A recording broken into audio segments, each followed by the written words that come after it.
on my computer, so we will record to computer. I think it might be recorded. It said so. Yep. Nice. That Brian started recording. Started recording. Okay, cool. Yeah, so the production pipeline, we're going to have drones flying around.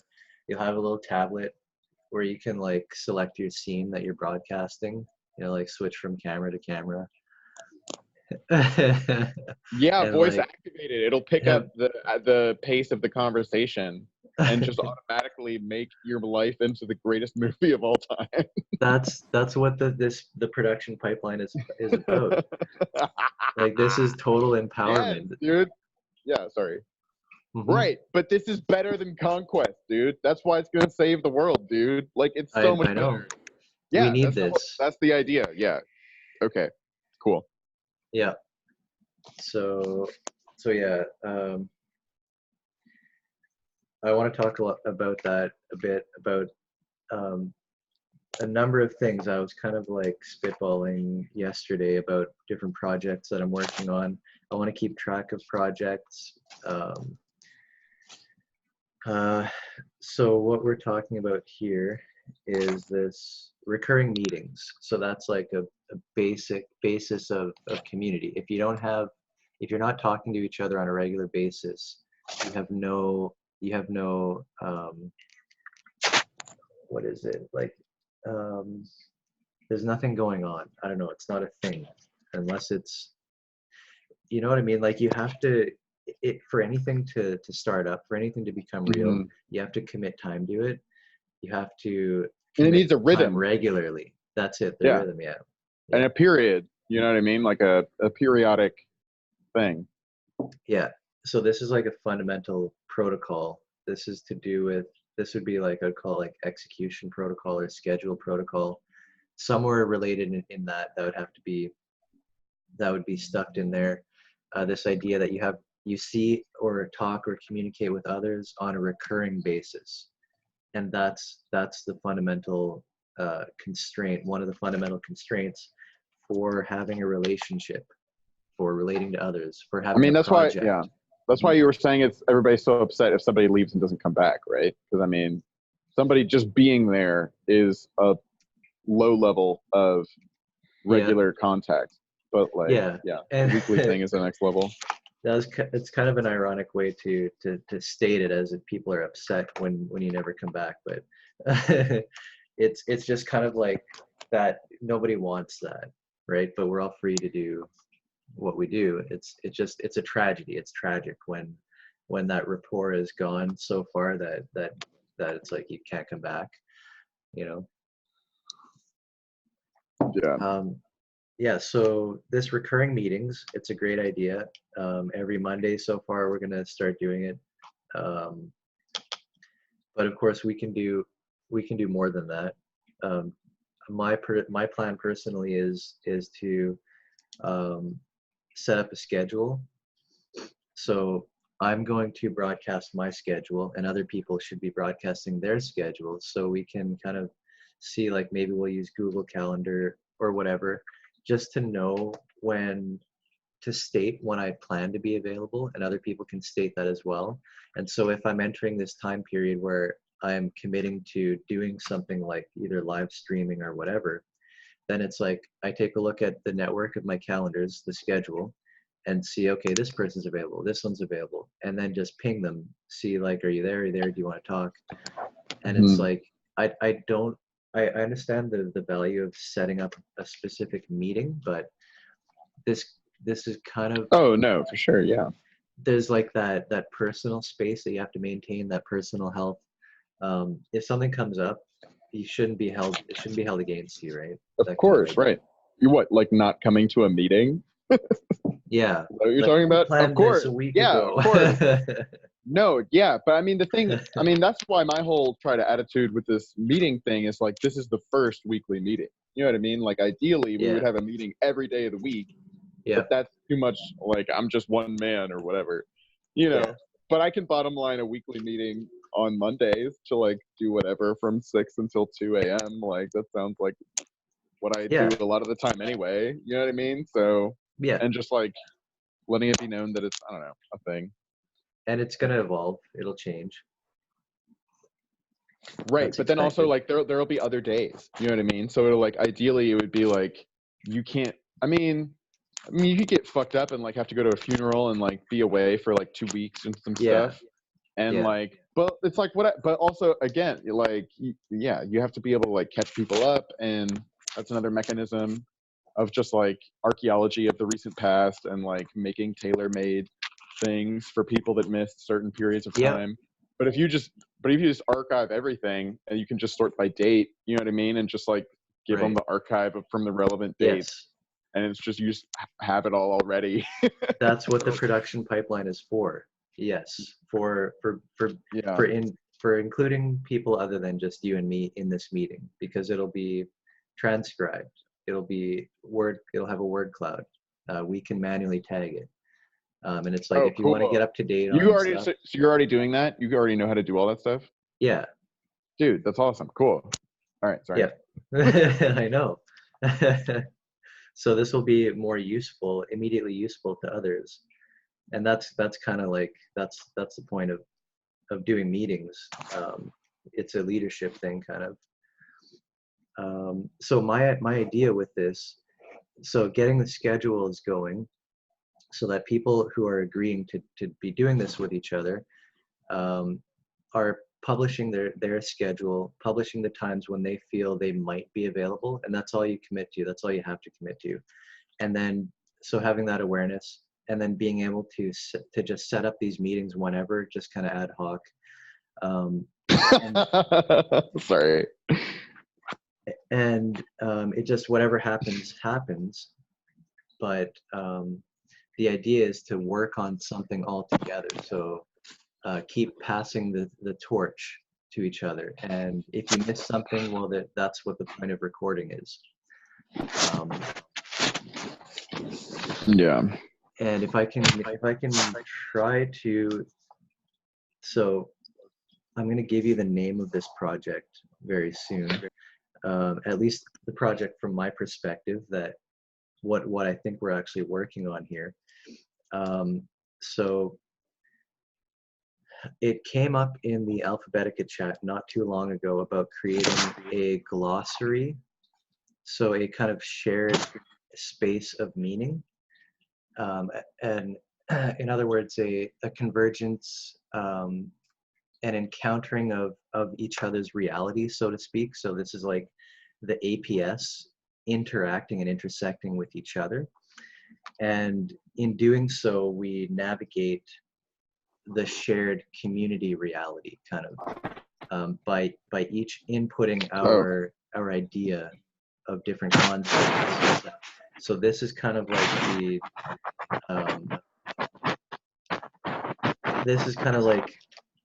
the default project is like sharing reality with each other. That's the default project of this.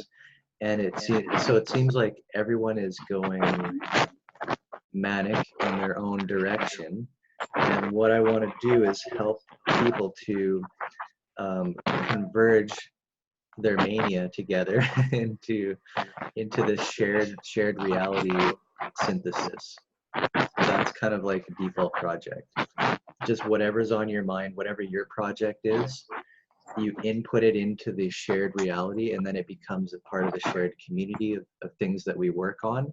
And then that ball gets passed around, that idea, like through the pinball machine of our shared reality, makes its impact. But it's that ability for each of us to input what we feel.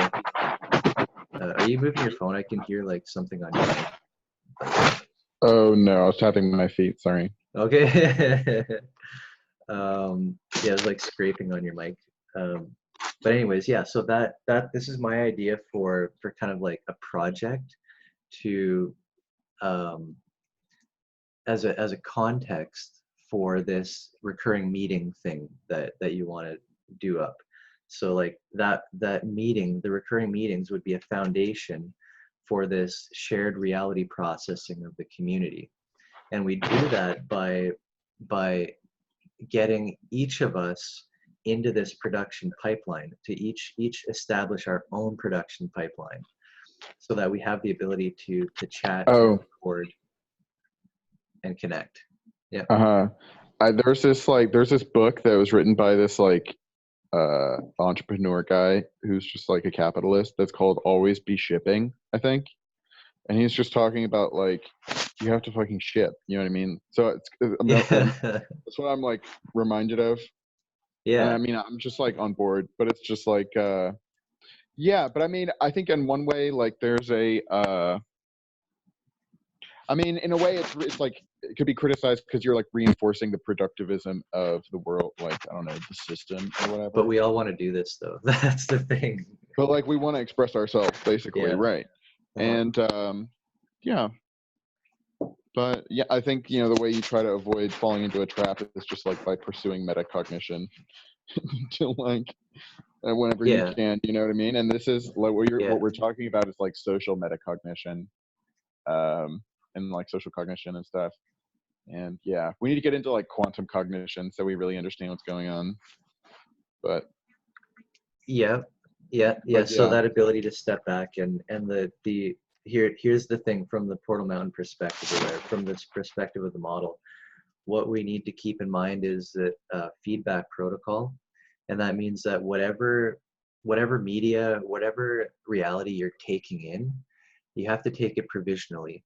And that means that you may load it up into the system, so to speak, but then you're going to test it out and see how that expression, how it plays out, that model of reality, see how it plays out. In other words, not to take things, because we all at least in this community, so we would call it membership coherence. And it's that ability to not just blindly take programming and consume it and spit it out reactionary, but to very delicately handle the incoming reality packets, whether it be instruction, protocol instruction, or otherwise. We can take that in, delicately handle it, test it, do an active feedback of that model and see how it works in from our context. That's kind of getting at the gist of what always needs to happen, that we are not following each other as like cult victims kind of thing, but that we each have our own source, so to speak, our own inner experimentations going on. That's the kind of that's the implied thing that we understand of each other. And even though many people who may end up listening or watching this, they're going to be like, oh, what do you want me to do? Like, you're telling me to do stuff, how dare you, right? But within the community, it's like, it's all experimentation. It's like, oh wow, that's an interesting idea, let me try it in my reality, whatever. That's the difference. Well, I think one thing is that it's just cognitive technology. Like people who would be like, oh, you're telling me to do something, it's like, well, do you use a smartphone? And I say that not in like a shitty way, but it's like everybody wants to use smartphones, or like a lot of people do, because they make everything better. And like that's what cognitive affective innovation is. It's like you're giving people tools to like get way more out of everything they're already doing. You know what I mean? And eventually it'll like lead them out of themselves or whatever. But like it's just not a threat in the beginning or whatever. You know what I mean? It's just like you realize you've had a haze over your eyes the entire time, and like everything in your life, like if you like your loved ones, that your loved ones are just so much more precious or just like sublime, and just like you cherish your relationship with them so much more, you know. And it's just like, damn, and then you start to think about all the mistakes you've made, but then then you can forgive yourself for them, and that's really pleasurable. It's just like, that's just so like what you're describing. You know what I mean? Like as if you have to be told, and as if there's going to be a defense, like, oh, how dare you tell me to find the inner peace? Like, how dare you, sir? Yeah, but everybody's striving in some sense, right? And it's just pointing out that like you're actually trying to get, well, it's not prescriptive in a way. It's just like, in a way, it's just sort of like a document dump of like, I think this could help you, and like hopefully building up a track record of that actually being the case. You know what I mean? You have to, you also have to sort of like look at results in a way. So what you're getting at is what we call a part of what we call the journey of increasing coherence. So that's like a general way of describing that coming to the center, like all this kind of like figuring out how your mind works and how to stop getting triggered so badly, and how to stop being a pinball in the machine. This is a very common, like this is what we're about. Essentially, like the model of the models that we use at Portal Mountain are reflecting the same thing that ancient traditions like Buddhism and all this kind of stuff, that they were also reflecting. They were getting at this stuff. Your mic is scratching again. It's just like on my jacket. Whatever, I'll stand up. I don't give a shit. Yeah, that's cool. Yeah, so this is another thing that kind of binds our community together in a way, that we've all seen this kind of thing. Many of us have these experiences that we would call spiritual rebirth, and it's like, how do you share that with others? It's a big problem, kind of. It's a problem, but it's not felt as a stressful problem, but it's kind of like, I want to create, I want to be on a kind of higher level in culturally, like socially, and therefore I need peers. I need other people to also be on board. So this is kind of like the problem of the great work. So yeah, like the romantic poets, dude. Again, I think the romantic poets so underrated. I don't know if you know about them or think about them, but like no. Fucking okay. Number one, William Blake, the fucking madman. He was like Zoomy back in the day or something. Like fucking William Blake just fucking goes off, makes all these fucking woodcuts and shit, and then like Wordsworth, Coleridge, and Shelley, they like all knew each other, and like Coleridge like started a utopian society, and him and two other poets married 3 sisters. They married 3 people that were sisters. Anyway, whole thing. Anyway, so yeah, community. Yeah, that reminds me. Have you heard the narrative of the alphabet and the Old Testament and the shitting on of the Homeric poetry?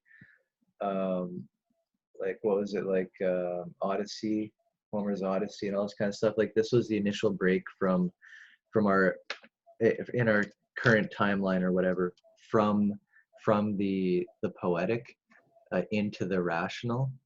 And this is where the Old Testament kind of took over in worshiping of the transcendent exclusively.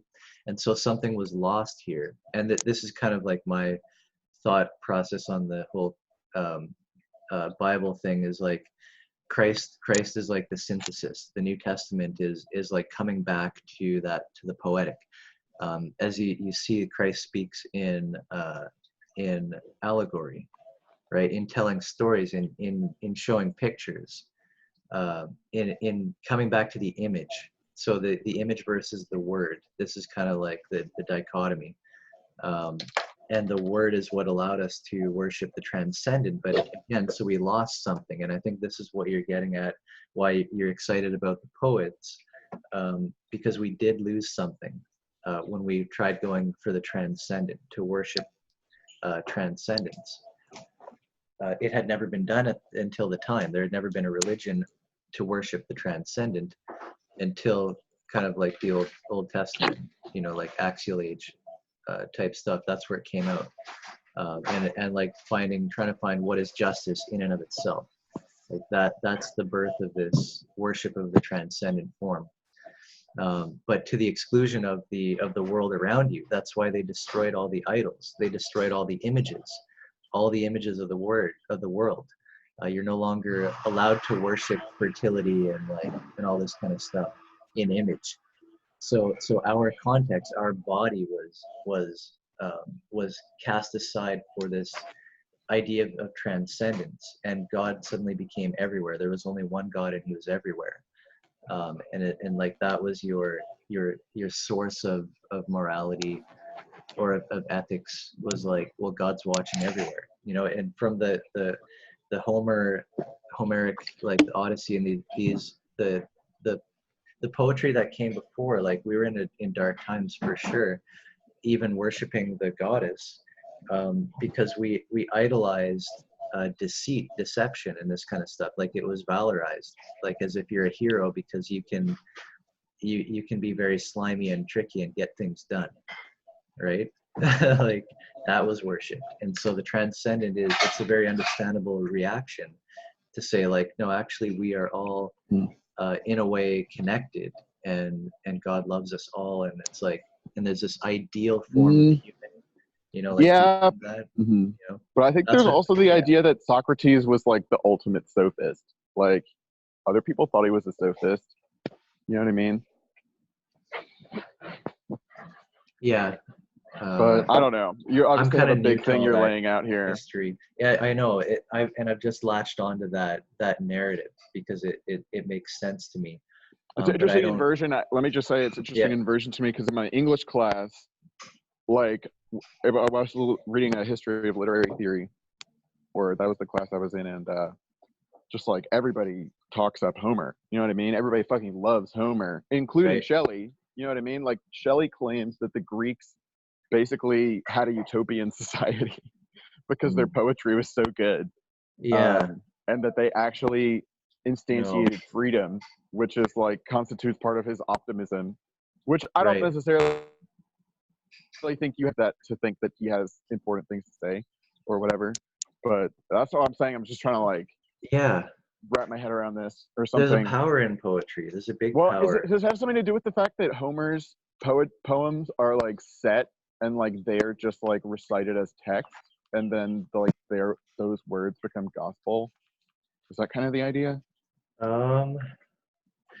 That's the problem of meaning, I guess, is introduced in the same time where we have that ability to replicate words.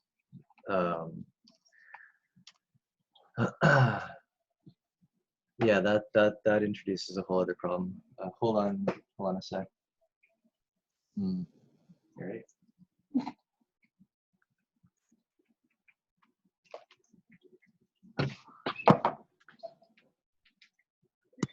Can you hear me? Yeah, my phone is super low. Oh, your battery's going out? Yeah, but it's going to be slow charging in a second. So yippee. Well, yeah. So the point that I'd like to make there, I guess, is that it wasn't an ideal society. Never was, never has been, never will be.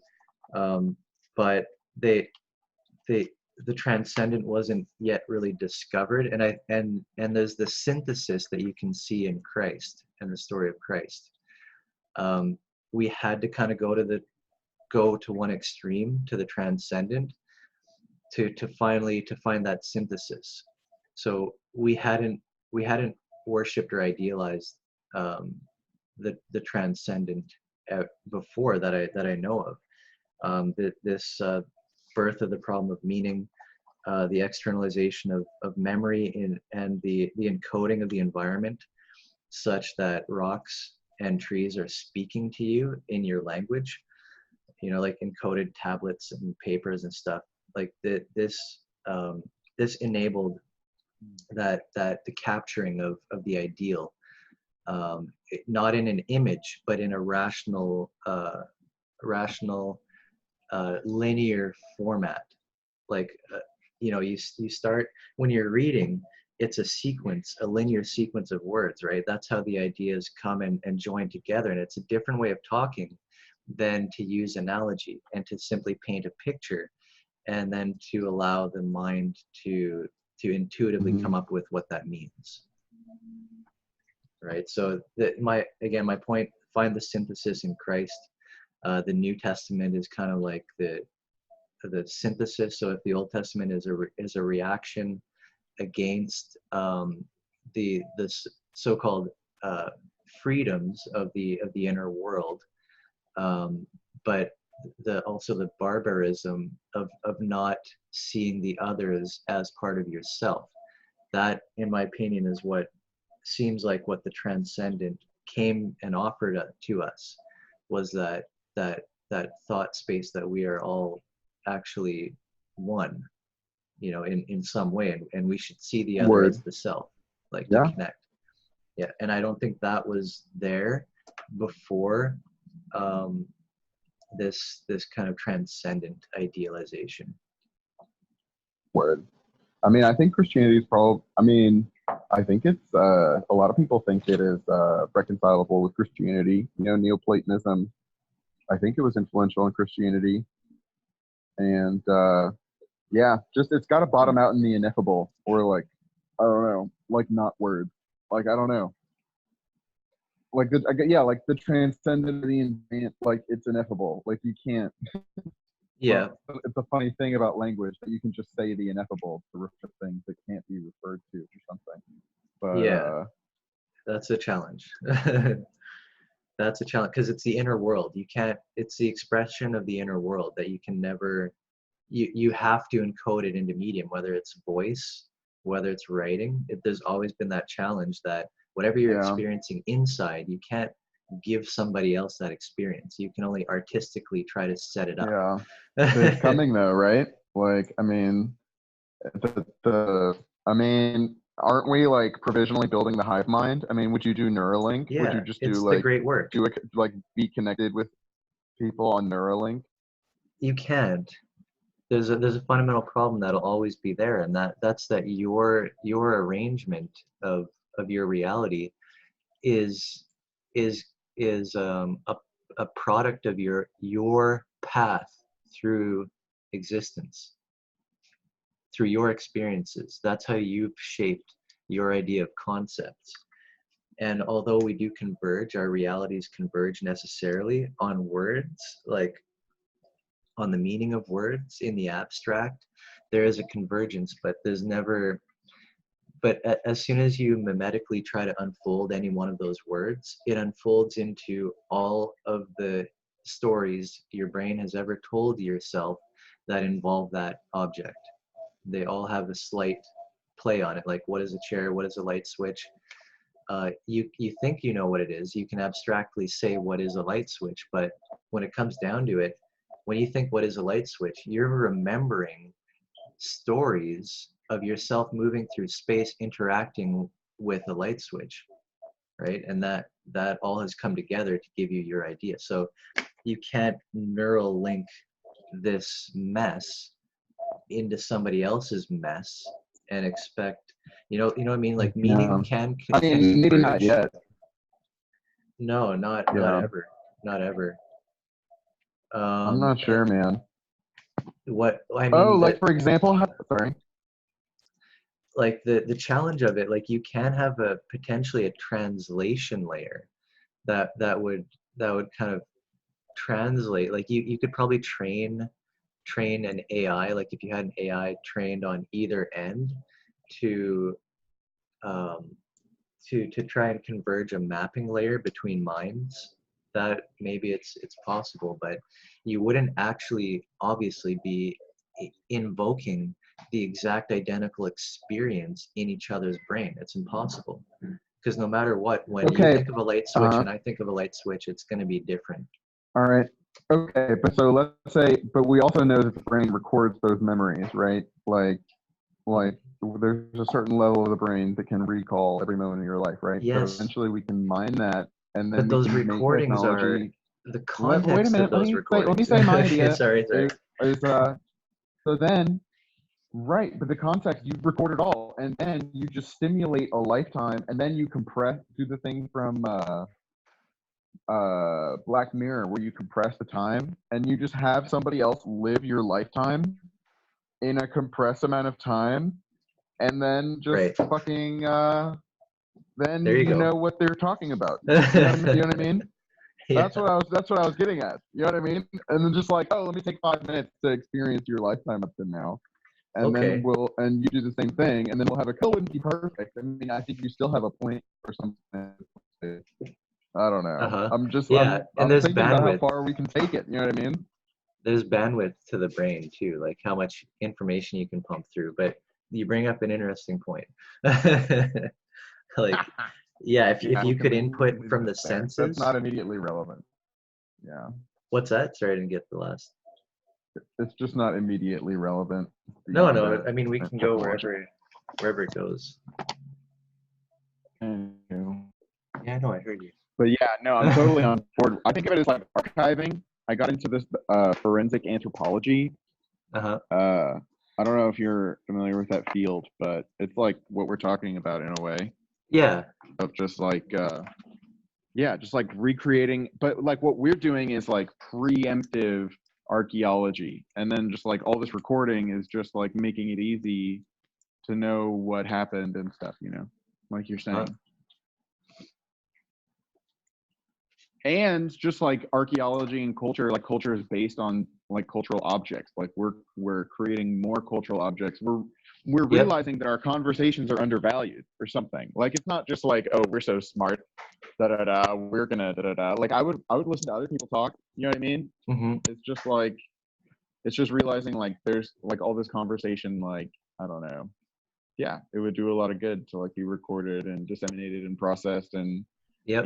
Meta commentary and from all sides and all the stuff, Yep. Especially if you can link into like certain little clips of that, like say, oh, you're on this topic, check out our conversation we had here at this time frame or whatever. Or like that ability to copy out a transcription chunk and just say, oh, we talked about this, here's the paragraph. You know, and then let it merge in that way. Yeah, I'm thinking like, because I'm like on board. I called the thing Kid Archive, and I'm gonna go and I'm gonna re-edit the one I fucked up, and do all the episodes of me talking to Zoomy, just because.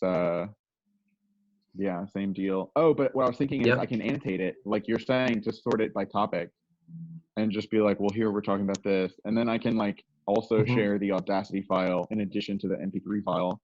And be like, if you want to, like, for anybody who wants to edit it or like go find clips or organize it or whatever, maybe I'll do it eventually. But you know what I mean? Like to be able to be like, here's an annotated Audacity file in addition, basically. Yeah, like if you don't have artifacts, cultural artifacts after the fact, it didn't happen.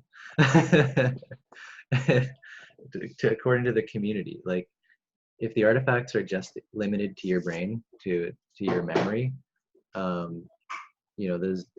it's a tragedy in a way. Like that's what the production pipeline is all about.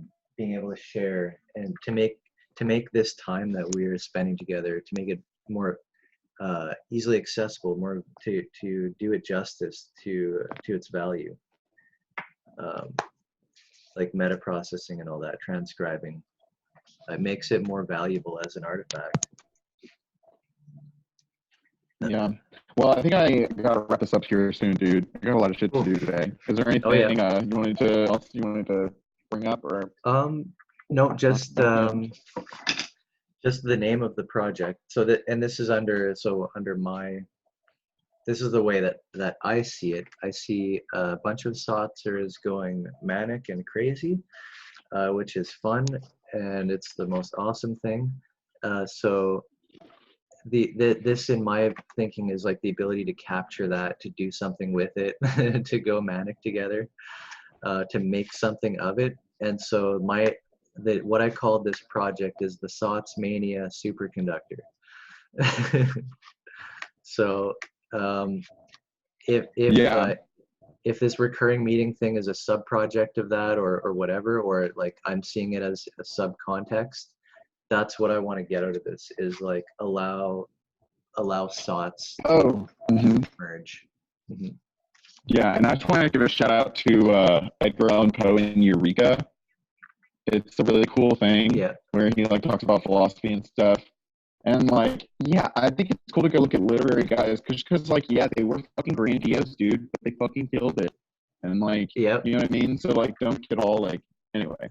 But then, what else? Oh, in his thing, he was like, he writes as if he found a letter from the future. And like, one of the things that people are saying to each other in this letter from the future is how the major philosophical innovation that they made is to like pursue consistency as opposed to like, I don't know, unity or standardization or something. So I think of it like, it's like everything is like it's like the Kleineman, right? It's like everybody's swerving, doing all kinds of crazy shit. And it's basically like you want to like get everybody like spiraling and just chaotically. So I guess it's in a direction, but I guess Yeah. you know you can't really say what the direction is. That would be totalitarian or whatever. But it's just like you just find a way that it's like consistent. Like That's not great. that like people don't hate each other, but like you know it can like it can I don't know. You can coexist and flourish, basically. Yeah. Yeah, so that consistency, but not necessarily org style, like everyone doing the same thing. That's kind of what kills it. It's like a minor consistency. It's like a little viscous fluid. It's like a, you know what I mean? It's got a little consistency to it. It's like semen. You know what I mean? Yeah, it's an ability. Definitely skills and abilities. Yeah, so that's cool. I'm going to keep working on this stuff. My project right now is to iterate my projects and as well get a schedule up, publish my own schedule, so that people can know what projects I'm working on and what my schedule is. And this is also part of my production pipeline and the ability to let others in on what I'm doing and to collaborate. Yeah, let me know if you want some feedback. I can definitely take a quick look at this stuff. Yeah, time, really. I was laughing really loud before because you were talking about the schedule stuff, and I was just fantasizing about just being like I'm available all the time, and it's just like no matter what I'm doing, it's just like I'm like a secret agent. I'm like, I'm sorry, I have to step away. I have like an important call from No, that's the like real government or whatever. You know what I mean? Yeah. Anyway. Cool. Yeah, I got you going. Lots to do. I know you do too. But thanks for chatting. Yeah, for sure, Adam. It was cool. Let's just keep catching up. Whatever, I'll be around. All right. Anyways, also I will. I'll post this. I'll do transcripts if I can, and we'll catch you later. All right, later. Later, buddy. Bye. And me.